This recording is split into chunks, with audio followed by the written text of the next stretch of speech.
Ir-regolatur tas-servizzi finanzjarji fil-Ġermanja ikkonferma għal darba oħra li l-Bank Ġermaniż Commerzbank ma bidel ebda policy dwar awdituri Maltin u għalhekk din hija konferma oħra li dak irrapportat minn The Malta Independent u użat mill-Partit Nazzjonalista mhux minnu.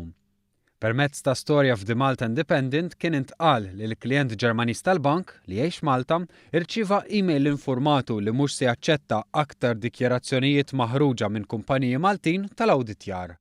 Intqal li dan huwa brabta ma' compliance fejn jidħlu ir-regolamenti dwar ħasil ta' flus.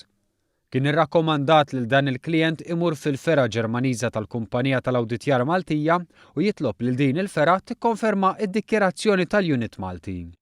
B'reazzjoni għal dan, il-Prim Ministru kien ħabbar li talab lir regolatur Malti jikkonferma mal-bank jekk din il-policy ġdida hijiex minnha. U fl-aħħar jiem irriżulta li ma kienx hemm każ ta' bidla fil-policy.